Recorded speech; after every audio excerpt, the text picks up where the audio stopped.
Assalamualaikum warahmatullahi wabarakatuh. Halo semuanya, bagaimana kabarnya? Apakah semuanya baik? Apakah semuanya sehat? Nah, semoga teman-teman yang menonton video ini tetap sehat dan juga tetap berada di lindungan Allah Subhanahu wa Ta'ala dimanapun teman-teman berada.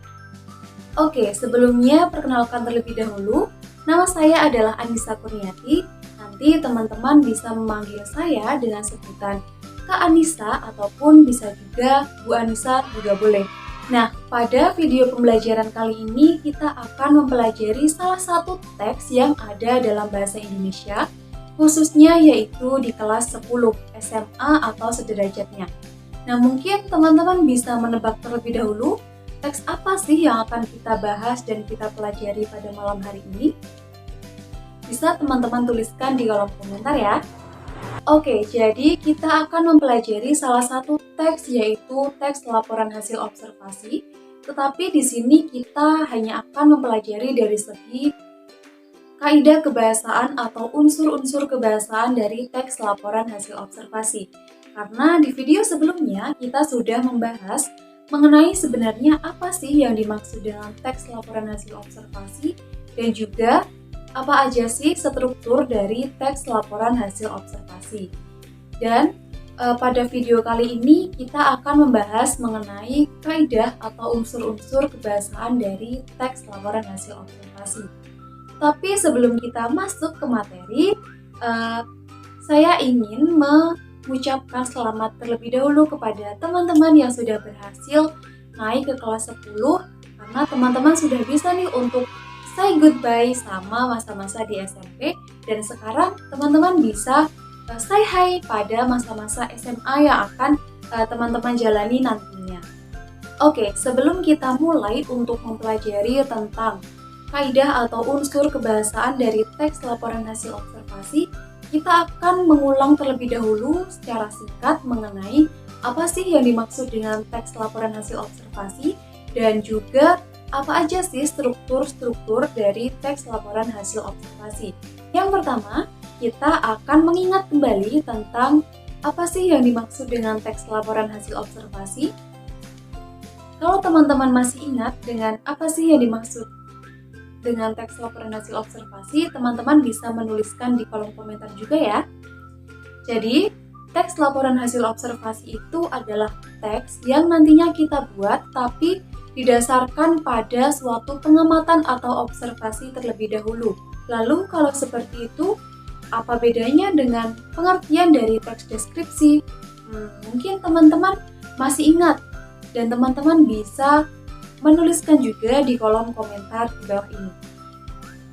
Oke, jadi sebenarnya apa sih perbedaan antara teks laporan hasil observasi dan juga teks deskripsi? Jadi, kedua teks tersebut perbedaannya itu terletak pada sifatnya. Kalau teks laporan hasil observasi itu adalah teks yang pengamatannya itu lebih bersifat umum. Misalnya, kita akan mengamati tentang peristiwa atau fenomena banjir, kemudian kita mengamati tentang tumbuhan ataupun binatang. Tapi kalau teks deskripsi, kita memang membuat teks juga berdasarkan pada observasi juga, tetapi hal-hal yang diobservasi itu lebih bersifat khusus. Misalnya nih, kita mau mengobservasi atau mengamati mantan kita yang sudah berlalu itu. Nah, itu nanti tidak bisa dimasukkan pada teks laporan hasil observasi, tetapi dapat kita masukkan di teks deskripsi seperti itu. Yang kedua, di sini kita akan mengingat kembali tentang apa aja sih struktur-struktur dari teks laporan hasil observasi. Jadi, teks laporan hasil observasi itu dibagi menjadi 3. Yang pertama adalah pernyataan umum atau klasifikasi. Kemudian yang kedua adalah deskripsi bagian, dan yang ketiga adalah deskripsi manfaat. Nah, yang pertama tadi adalah pernyataan umum atau klasifikasi. Jadi pada klasifikasi atau pernyataan umum ini kita dapat menuliskan tentang pembuka atau pengantar dari teks laporan hasil observasi atau objek yang akan kita amati. Misalnya kita akan mengamati tentang binatang. Nah, pada bagian pertama atau bagian pernyataan ini kita bisa menuliskan tentang nama binatangnya itu apa, kemudian nama ilmiah binatangnya itu apa, kemudian tempat tinggalnya itu di mana, dan lain sebagainya. Lalu untuk yang kedua adalah deskripsi bagian. Nah, pada bagian ini kita bisa menuliskan tentang bagian-bagian secara lebih spesifik lagi dari objek yang kita amati. Misalnya, kita mengamati tentang binatang. Nah, misalnya binatang tersebut adalah sapi. Nah, di sini kita bisa menuliskan bagian-bagian tubuh dari sapi itu apa aja. Misalnya ada telinga, kemudian ada mulut, mata, hidung, kemudian kaki, dan lain sebagainya. Lalu, di bagian deskripsi bagian ini kita juga dapat menuliskan tentang habitat dari hewan yang kita amati atau objek yang kita amati. Lalu untuk yang terakhir adalah deskripsi manfaat. Nah, pada deskripsi manfaat ini kita dapat menuliskan tentang manfaat-manfaat apa aja sih yang bisa kita peroleh dari objek yang kita amati. Misalnya tadi kita akan mengamati tentang sapi. Nah, di sini atau di bagian ketiga atau deskripsi manfaat, kita bisa menuliskan manfaat-manfaat apa saja yang kita peroleh dari sapi. Misalnya bisa untuk kita makan dagingnya atau yang lainnya, seperti itu. Nah, mungkin itu aja materi-materi yang kita ingat pada video pembelajaran kali ini, karena selanjutnya kita akan mempelajari tentang kaidah kebahasaan atau struktur kebahasaan dari teks laporan hasil observasi. Kalau misalnya teman-teman masih kurang paham tentang apa sih yang dimaksud dengan teks laporan hasil observasi, lalu bedanya dengan teks deskripsi itu apa, dan juga struktur dari teks laporan hasil observasi itu bagaimana rincinya, nanti teman-teman bisa melihat video sebelum ini, oke? Oke. Nah, di sini kita akan lanjut untuk mempelajari tentang kaidah kebahasaan dari teks laporan hasil observasi. Oke, pada video pembelajaran kali ini kita akan mempelajari beberapa kaidah kebahasaan atau struktur kaidah kebahasaan dari teks laporan hasil observasi. Di sini kita akan mempelajari tentang kalimat definisi, kemudian kalimat deskripsi, penggunaan imbuhan di, dan juga penggunaan kutipan tidak langsung atau sumber rujukannya. Nah, yang pertama di sini kita akan mempelajari tentang kalimat definisi. Sebenarnya, apa sih yang dimaksud dengan kalimat definisi? Jadi, kalimat definisi itu adalah kalimat yang dapat digunakan untuk menjelaskan sesuatu hal secara umum. Nah, biasanya kalimat definisi ini menggunakan kopula. Lalu muncul pertanyaan lagi ya teman-teman. Kopula itu apa sih, Kak Anissa? Jadi, kopula contohnya itu seperti merupakan, adalah, yaitu, dan lain sebagainya yang intinya itu dapat digunakan untuk menjelaskan suatu hal. Nah, contoh dari kalimat definisi itu misalnya seperti ini. Manusia adalah makhluk sosial. Seperti itu. Oke, mungkin tentang kalimat definisi sangat mudah untuk dimengerti ya teman-teman. Nah, di sini kita akan lanjut ke kalimat yang kedua, yaitu kalimat deskripsi. Kalimat deskripsi merupakan kalimat yang dapat digunakan oleh penulis untuk menggambarkan suatu sifat atau ciri khusus dari suatu objek yang diamati.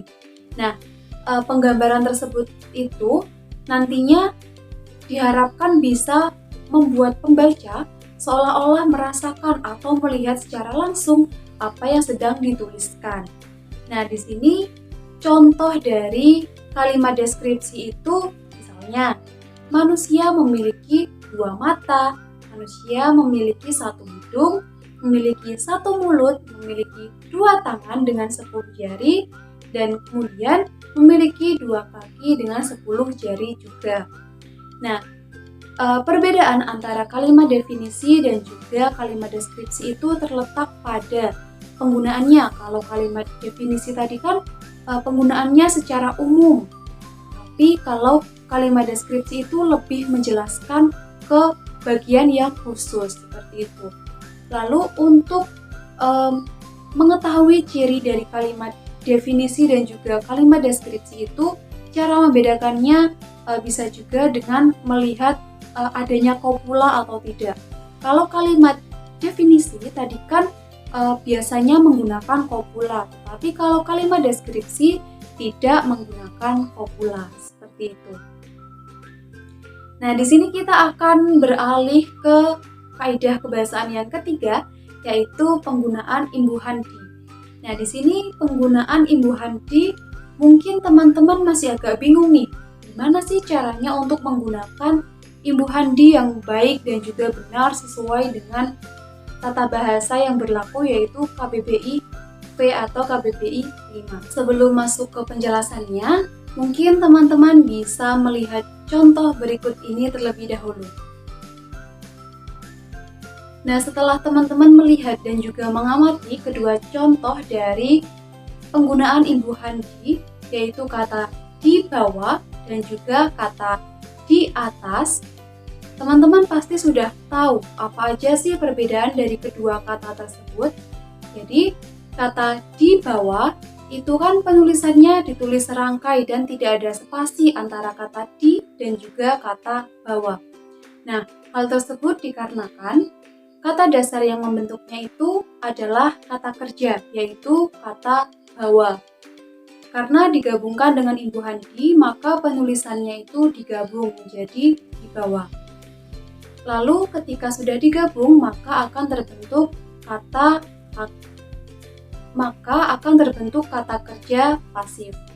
Lalu pada kata di atas, teman-teman pasti sudah tahu apa sih perbedaan dari kata di bawah atau imbuhan dari kata di bawah itu bagaimana.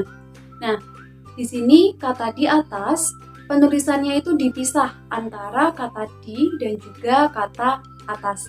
Nah, mengapa hal tersebut terjadi? Karena kata pembentuk dasarnya itu bukan suatu kata kerja, tetapi kata keterangan yang menunjukkan waktu, yaitu atas atau keterangan tempat gitu ya teman-teman.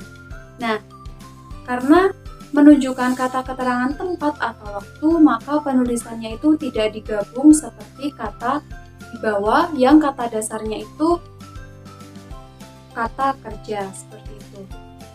Nah, contoh dari imbuhan di yang digabung selain kata di bawah itu apa aja?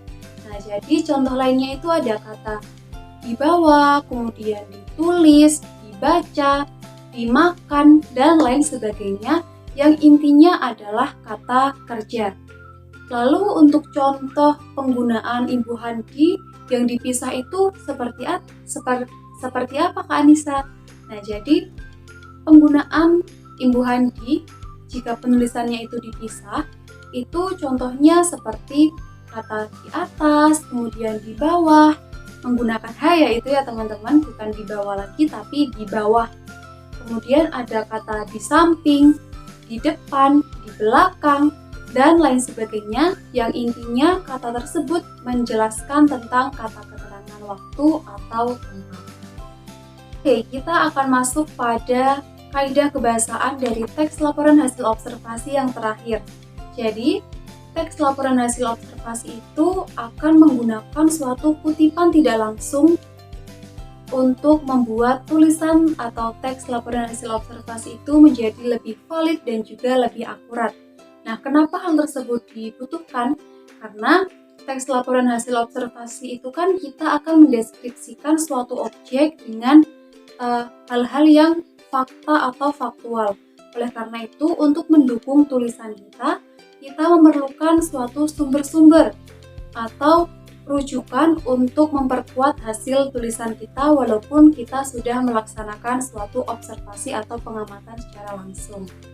Nah, untuk menghindari suatu plagiasi dari teks laporan hasil observasi yang kita buat, maka kita harus mencantumkan suatu kutipan atau daftar rujukan pada teks yang akan kita buat.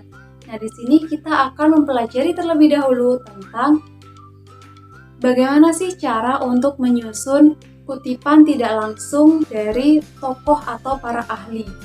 Nah, di sini teman-teman bisa melihat contoh dari kutipan tidak langsung.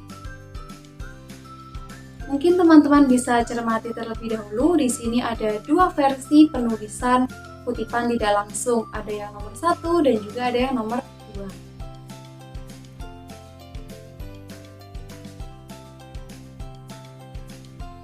Nah, setelah teman-teman sudah membaca kedua contoh penggunaan kutipan tidak langsung, di sini Kak Anissa akan menjelaskan tentang hal tersebut. Jadi, pada kutipan tidak langsung yang nomor 1, kita melihat bahwa ada pendapat para ahli tersebut terlebih dahulu, lalu kita tuliskan tentang siapa ahli tersebut, yaitu Burrow dan White tahun 1970 halaman 37. Jadi pada contoh kutipan tidak langsung yang pertama, kita harus memparafrase, ya intinya kita harus memahami terlebih dahulu apa sih maksud dari tulisan yang dikeluarkan oleh Burrow and White atau para ahli yang lain. Lalu kita harus memparafrasenya dengan bahasa kita sendiri agar terhindar dari yang namanya plagiasi. Nah, setelah kita memahami dan juga sudah menuliskan dengan bahasa kita sendiri, kita bisa langsung menuliskan pada teks laporan hasil observasi yang kita buat, tetapi tetap mencantumkan nama pendapat ahli yang kita kutip seperti itu. Nah, di sini ada contohnya yaitu Burrow dan White tahun 1970 halaman 37. Lalu untuk contoh yang kedua, di sini kita dapat menemukan versi yang lain, walaupun keduanya antara nomor 1 dan 2 itu sama-sama kutipan tidak langsung, tapi yang nomor 2 ini kita akan menuliskan terlebih dahulu nama ahli yang kita kutip atau pendapat ahli yang kita kutip. Nah, di sini kita akan menuliskan tentang Burrow and White, lalu kita akan menuliskan tanda kurung untuk menulis tahun dan juga halamannya. Lalu setelah itu baru diikuti dengan pendapat dari ahli yang kita kutip, tapi sudah kita parafrase dengan bahasa kita sendiri seperti itu. Nah, mungkin sampai sini paham ya teman-teman, dan semoga tidak pusing karena memang materinya cukup mudah untuk kita pelajari bersama. Oke. Paham ya teman-teman? Paham dong pastinya. Nah, di sini setelah kita menulis kutipan tidak langsung dari pendapat para ahli, kita juga harus menuliskan pendapat para ahli tersebut di daftar pustaka atau daftar rujukan dari teks yang kita buat. Biasanya daftar pustaka atau daftar rujukan itu akan kita tuliskan di bagian paling akhir atau di bagian paling belakang dari teks yang kita buat. Nah, selain kita menuliskan kutipan tidak langsung, untuk menghindari plagiasi, kita juga tetap harus menuliskan daftar rujukannya. Nah, daftar rujukan itu nanti kita bisa menggunakan format atau apa style ya teman-teman. Nah, tentang apa style sendiri itu kita akan mempelajari di video selanjutnya. Mungkin itu saja materi yang kita bahas pada video kali ini. Semoga teman-teman bisa memahami materi yang kita bahas dan semoga bermanfaat bagi teman-teman semuanya. Dan jangan lupa untuk tetap memperdalam materi teman-teman semuanya, baik itu dari internet, kemudian dari buku, ataupun bagi teman-teman yang masih kelas 10. Jangan lupa untuk membaca buku paketnya yang sudah berbasis kurikulum Merdeka. Tetap semangat, salam literasi, dan sampai jumpa di pertemuan selanjutnya. Dadah! Assalamualaikum warahmatullahi wabarakatuh.